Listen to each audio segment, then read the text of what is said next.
Bonjour à tous et bienvenue chez Poké Crafting. Alors aujourd'hui, je vais vous faire découvrir un produit. Je ne sais pas si vous connaissez, c'est des Pokémon Plamo.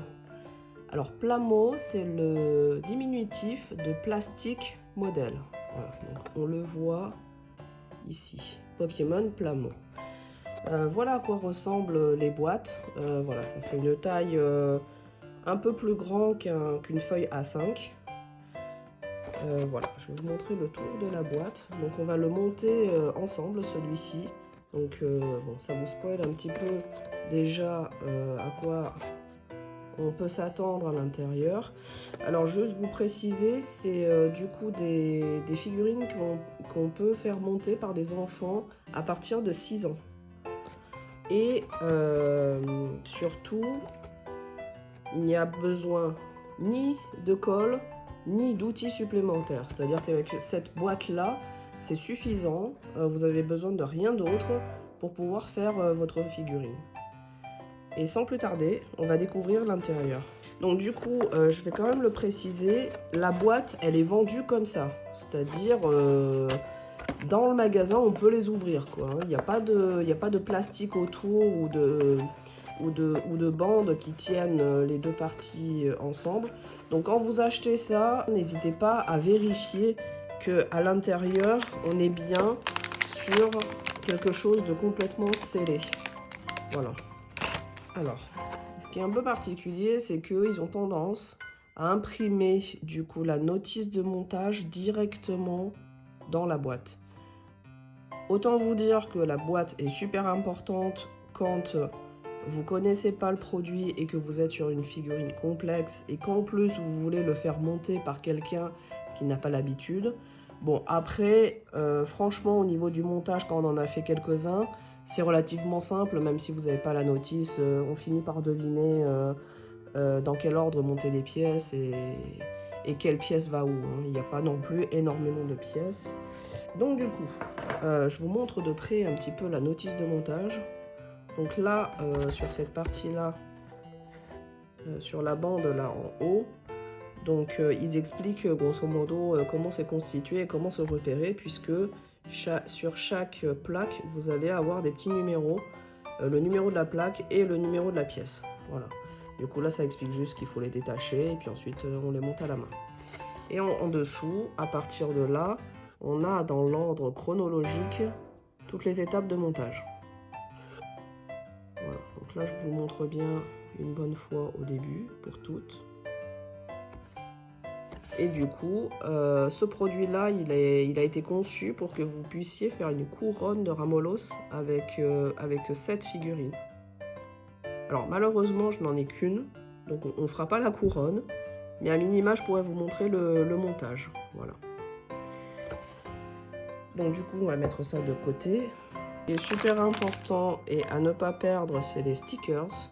Donc là, du coup, on a le sticker pour la langue. Et puis, bah, pour les yeux, vous pourrez choisir les yeux que vous voulez mettre. Moi, je pense que je vais mettre les basiques. Voilà. Du coup, ici, on a 2 plaques.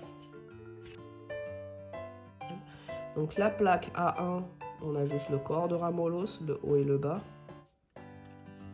Voilà. Donc facile. Et la plaque A2, où on a le reste des pièces. Donc là, on voit qu'il n'y a pas énormément de pièces, hein, ça va aller relativement vite. Alors, juste une petite précision. Donc là, sur les Plamo Pokémon, alors je vais prendre l'autre parce qu'il y a un petit peu moins de choses dessus. Vous voyez qu'au niveau des attaches, là, je vais essayer de vous montrer, les attaches, là, elles sont vraiment très très fines, c'est-à-dire que le moindre mouvement va la moindre force que vous allez appliquer, ça va le détacher. Les Plamo Pokémon ont cet avantage que là, pour faire la découpe des pièces, vous pouvez juste y aller à la main et il n'y aura pas de soucis particuliers. Pour les personnes qui ont l'habitude un petit peu des Plamo ou alors des figurines de Wargame, où du coup vous avez le même style d'attache avec les pièces à découper et à monter soi-même et du coup avec de la colle et tout ça. En fait, souvent les personnes vont utiliser une pince parce que ça permet d'avoir au niveau ici, d'avoir une découpe très très nette. Alors je vais essayer de vous montrer, alors c'est pas facile sur l'angle de la caméra. En fait, d'arriver à faire une découpe complètement plate, en fait, le long de la figurine. Parce qu'en fait, sur les modèles un peu plus complexes, si vous découpez pas avec une pince qui coupe bien, vous risquez ici d'arracher un petit peu de matière. Du coup, ça fait moche, surtout sur les figurines de Wargame qui sont toutes petites. Du coup, le moindre manquement de matière va se voir tout de suite. Voilà, et souvent les collectionneurs, ils aiment pas ça. Donc souvent, ils utilisent une pince. Donc je vais quand même vous présenter l'outil, même si vous n'en avez pas besoin pour les plameaux. Du coup, la pince, il faut arriver à la choisir de manière à ce que... Alors, si la caméra veut bien faire le focus.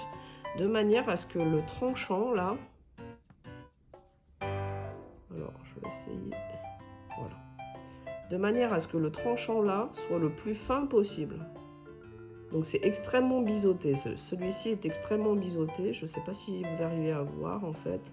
Quand je ferme ici, c'est vraiment très très fin au niveau de la partie qui coupe. La plupart des pinces ont tendance à avoir une partie qui coupe qui est assez épaisse en fait.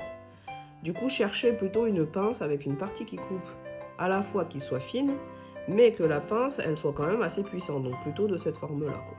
Voilà. Et un deuxième outil qui sert beaucoup aux gens qui montent des figurines de Wargame, c'est un petit cutter. Alors là, c'est un cutter de paper cut, enfin c'est pour couper du papier en fait. Et du coup, l'idée c'est de venir prendre ce cutter-là pour venir gratter un petit peu la surface ici, par exemple comme ça. Alors je le fais pas vraiment parce que là, il y a pas de, on n'est pas en train de gratter de la matière, mais quand vous coupez, donc quand les gens qui font les wargames ils coupent un petit peu au-dessus, ils laissent un peu de matière et derrière ils grattent avec le cutter pour en fait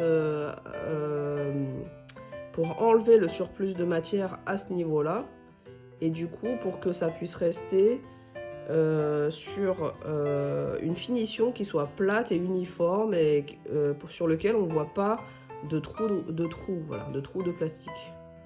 Voilà. Donc du coup, ça, vous n'en avez pas besoin si vous faites du plameau et si vous n'êtes pas trop exigeant. Au niveau de la finition, parce que les plameaux, ça donne quand même plutôt des grosses figurines, donc c'est vrai qu'on n'est pas on n'est pas forcément à 2 mm de matière près. Voilà. Du coup, on va commencer. On va la faire dans l'ordre. On a besoin. Voilà. Vous voyez, hein, ça arrive, ça tombe tout de suite. Les pièces, elles sont faciles. Et vous voyez là, on le voit un petit peu. Je vais vous montrer avec le. Je vais essayer de pas trop bouger, de le montrer avec le cutter. Donc ici, là, vous avez un léger manquement de matière. Voilà, mais c'est vraiment très léger. Donc sur une figurine comme celle-ci, ça va pas beaucoup se voir. À la rigueur, vous grattez un peu avec voilà, l'ongle. Et vous voyez, ça permet déjà d'aplatir et de plus voir en fait le truc. Donc vous avez vraiment pas besoin d'un cutter. Hein.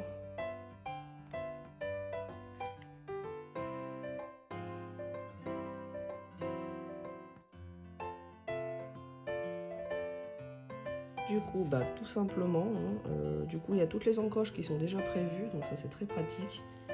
Donc il y a juste à mettre, voilà.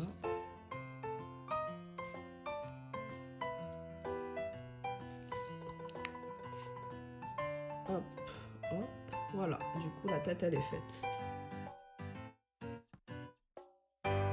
Des fois, il faut faire un petit peu attention parce qu'il y a un ordre dans lequel il faut clipser les pièces, sinon certaines pièces vous ne pourrez pas les mettre. Donc là, a priori, jusque là, il n'y a pas trop de difficulté. Alors là, effectivement, vous voyez, je pense que la langue, fallait bien la mettre avant, hein, sinon ça ne marche pas.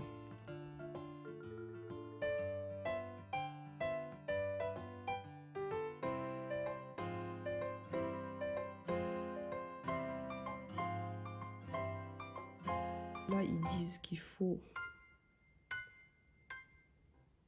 la clipser. Donc si je comprends bien, il faut la clipser comme ça. Alors ce qui est bien avec les plameaux, c'est que vous avez des détrompeurs partout, hein. Concrètement, vous n'arriverez pas à mettre à l'envers une pièce, hein. Ça rentrera pas à l'envers. Ah oui, ça c'est des petites dents. Oui, ok, j'avais pas compris. C'est les petites dents de Ramolos.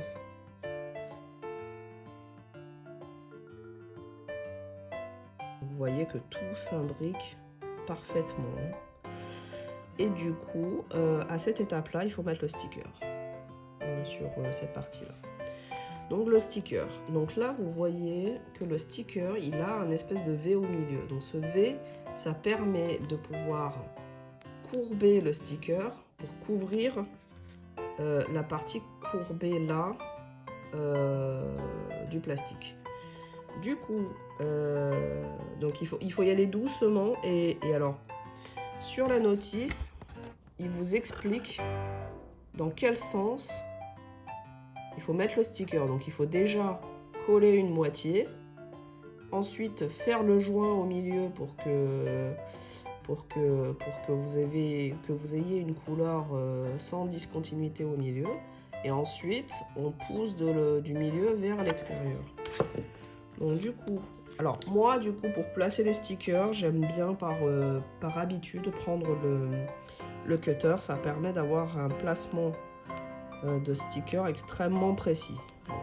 Donc là, moi souvent ce que je fais, c'est que tout bêtement, alors je vais le prendre dans le même sens que ce qu'ils ont conseillé, donc comme ça.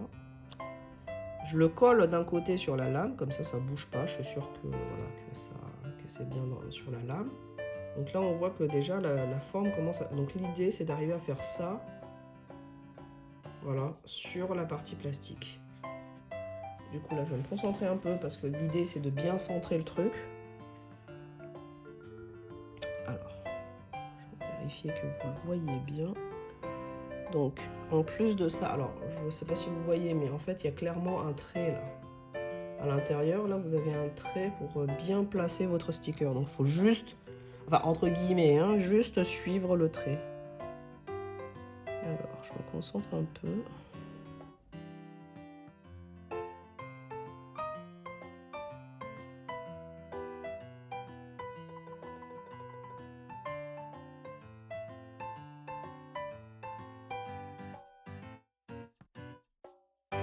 Je galère un petit peu à cause de la forme.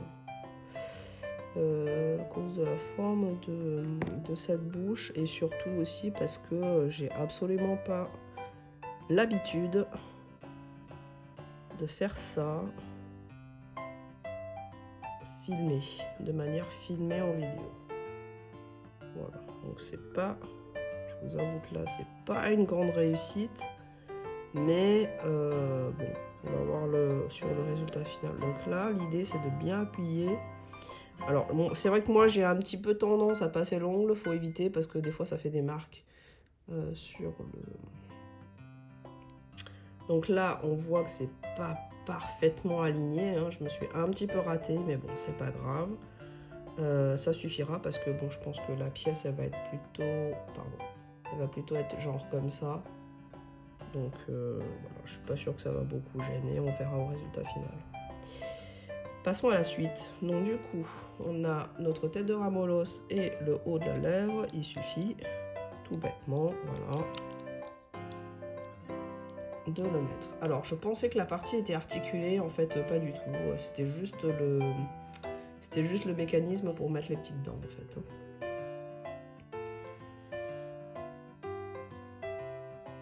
Alors ensuite, à cette étape-là, il conseille déjà de mettre les yeux. Alors moi, je vais plutôt mettre les yeux tout à la fin. Hein? Alors, passons à la suite.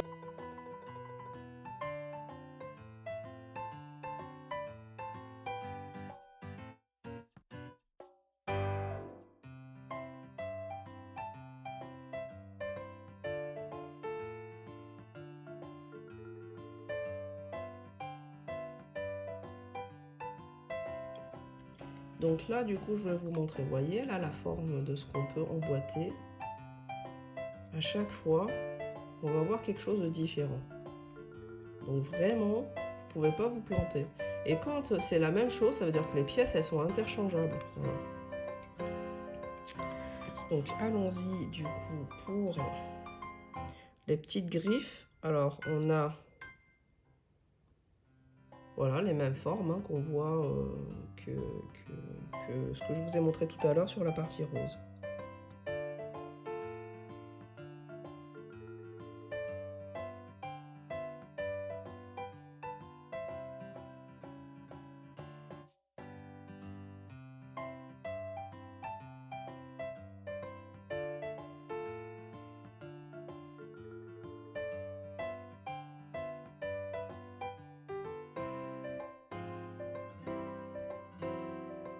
Et ensuite, alors j'ai bugué parce que je me suis dit si ça se trouve fallait insérer cette pièce avant, mais non en fait il y a assez d'espace pour que ça rentre dedans.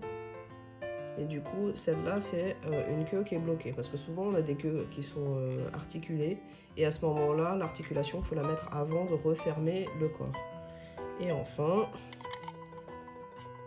le ramolos, il est quasiment fini, hein. Il reste les 2 stickers pour les yeux. Donc je vais essayer de les mettre de manière assez propre.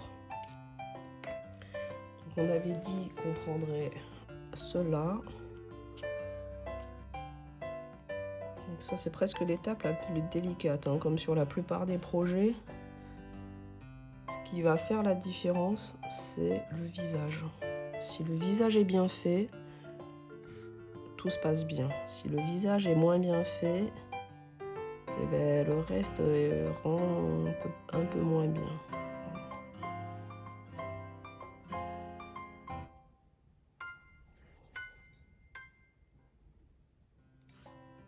Voilà, là il n'est pas trop mal positionné le sticker.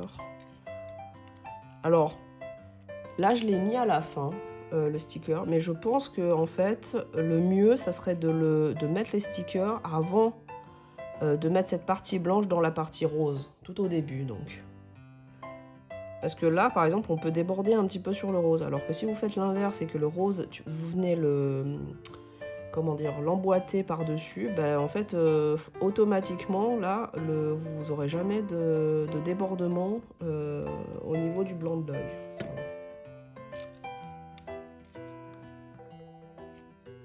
Le deuxième sticker.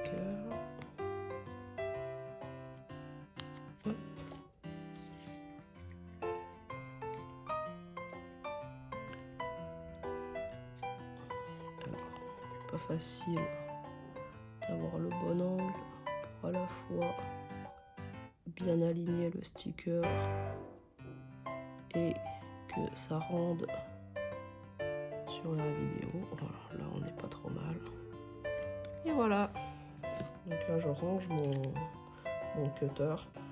Prenez toujours le réflexe de toujours le fermer quand vous avez fini de l'utiliser. Sinon ça peut être dangereux vu que c'est quand même une lame. Voilà. Le petit ramolos fini. Voilà, donc là j'ai mis 15 minutes, à peu près. Voilà. Et donc du coup, oui, le rendu final est vraiment superbe. Hein. Enfin, c'est une très belle figurine en fait. Hein. Alors celle-là, elle n'est pas très grande. Enfin, la plupart des plamos sont pas si grandes en fait en rendu final. Je vais juste aller chercher une règle.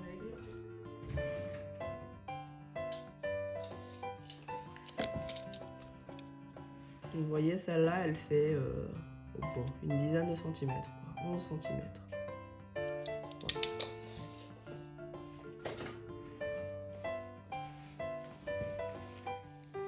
Bon, bah, j'espère que ça vous aura plu en tout cas et que vous avez découvert une nouvelle activité. Alors du coup, ces plamos, on peut les trouver dans certains magasins de vente de figurines et d'objets de collection liés aux mangas, aux animés, tout ça. On peut également trouver sur certains sites de vente en ligne et aussi sur les conventions, les Japan Expo, les choses comme ça. Voilà. Et il y en a vraiment beaucoup de modèles différents. Là, j'ai fait un ramolos parce que c'était le plus simple et je voulais pas que la vidéo dure trop longtemps pour vous, pour une découverte. Mais sachez que les plamots existent pour tout type de Pokémon, que ce soit des Pikachu, des starters, des légendaires. Voilà. Donc si vous avez des questions, n'hésitez pas. Et puis j'espère que ça vous a plu. Et du coup, sur ce, à une prochaine fois. Allez, ciao ciao!